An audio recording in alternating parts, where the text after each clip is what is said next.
Trader भाइयों को मेरा नमस्कार। देखिए हम लोग को एक कॉल आया था 187 में, ठीक है, जिसका हाई बनाया 250। ये देखिए 250 हाई है और इसका जो ये है 63 रुपीज़ का मूव दिया सिंगल कॉल ने, ठीक है।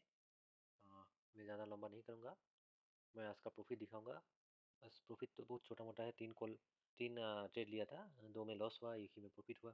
शाम को ये मुझे मिला ही नहीं, मैं बाहर चला गया था तो ये मुझे मिला नहीं, ठीक है। हम्म, तो ये देखिए मेरा रिस्क टू रिवार्ड रेशियो देखिए, दो कॉल में एसएल गया मेरा, दोनों में कितना गया, खाली 10-10 पॉइंट का, ठीक है।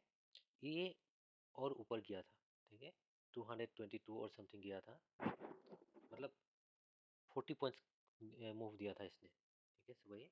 लेकिन मुझे टाइम नहीं था, मुझे बाहर निकलना था, ज़्यादा दूर नहीं, लेकिन ये बेंगलोर का ट्रैफिक जो होता है इसके लिए मैं जल्दी निकलना पड़ा, ठीक है। छोटा मोटा ट्रेड लेके बंद कर दिया, फिर आया तो तब तक मार्केट क्लोज हो गया था। तो जो भी हो, कृपा है नारायण का, भगवान का कृपा से बंद हुआ ग्रीन में। होप आप लोग भी ग्रीन में क्लोज किए होंगे। चाहे छोटा हो प्रॉफिट, अगर आप ग्रीन में क्लोज करना जानते हो तो एंड ऑफ द मंथ आपको प्रॉफिट मिलेगा, ठीक है। मैं ज़्यादा लंबा नहीं करूँगा वीडियो। डिस्क्रिप्शन में मेरा नंबर दिया हुआ है, आप लोग किसी को भी ये इंडिकेटर चाहिए, कुछ क्वेश्चन है, कुछ सुझाव है, आप लोग मुझे पिंग कीजिए, ठीक है। अ, इतना ही, थैंक यू आज के लिए, टेक केयर।